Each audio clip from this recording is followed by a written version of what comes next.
Gulen, who chose a simple life, distancing himself from luxury, developed his intellect, creating new ideas which have gone on to be an inspiration for many people today.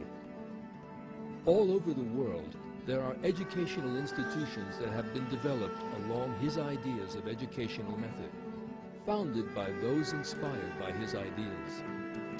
Such institutions can only strengthen the hopes for the establishment of permanent peace throughout the world.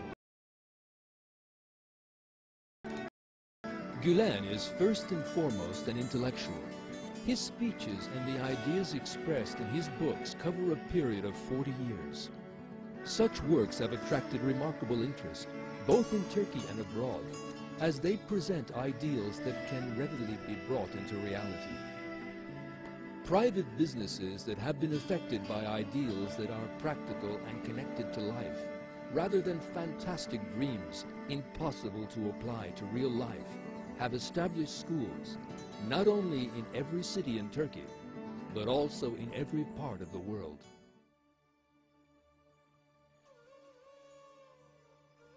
Today, we can see the graduates of these institutions coming from different regions of the world, having grown up in different cultures, yet still having an astounding concordance and unity, working in a leadership of wisdom and science in these schools throughout the world. These students are a silent evidence of how to live together peacefully, without taking into account the color of one's skin, or personal ideas or beliefs. The idea around which the children of different nations gather is the concept of dialogue and tolerance.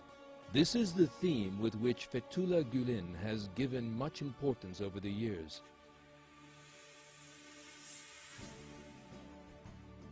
The ideal of dialogue and tolerance strikes those people who visit the schools, wherever in the world they may be. If the idea of dialogue and tolerance among cultures has been put forward by idealists, then those who are eager to nurture this tolerance and dialogue, those who are looking for the lost paradise, are then realists. We can rest assured that dialogue among civilizations and peace in the world are no longer a dream. As an intellectual, Fethullah Gulen has been a source of inspiration for organizations in which different people from different political and cultural backgrounds have gathered together in a warm embrace. This phenomena began to occur in the 1990s. As an authority in Islam, he invited the authorities of other religions to meetings that were set up within the mosaic of the religions that stretch over the history of time. He stretched out his hand with love, and he was not ignored. Pope John Paul II, the Chief Rabbi, Eliyahu Bakshi Doron, and Patriarch Bartholomeos have been of those who have declared that Paradise Lost is known as peace on earth. Together they have all opposed the thesis of the clash of civilizations. Today, not only are religious authorities giving support to the message of Fethullah Gulen, also scientists and intellectuals living in various parts of the world have backed his call. Because his ideas for peace for the world are moderate and reasonable, they have begun to be debated in intellectual settings throughout the world, saving them from remaining mere words and taking them beyond mere organizations. Today, in schools in different regions of the world peace is alive because of these ideas.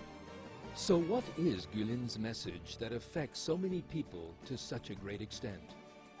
What does he talk about, and what makes those around him embrace his message? He has many brief sayings, applying to both individuals and for society. Here are some examples. People should act as a prosecuting lawyer for their own bad behavior, and a defense lawyer for the mistakes of others. Open your hearts as wide as possible. Let them become oceans. Love humanity and renew with faith. Become closer to every heart. Do not permit any heart to be gloomy or distant. Treating love with love and enmity with enmity is the most distinguishing characteristic of a heart that is overflowing with faith. Hating everyone means that Satan has grasped one's heart. Love humanity. Admire humanity.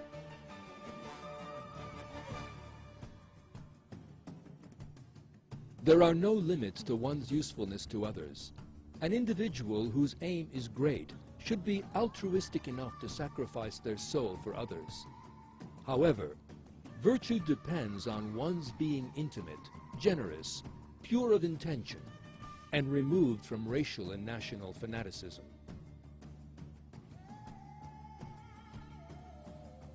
Nations whose youth have been well educated are candidates for improvement.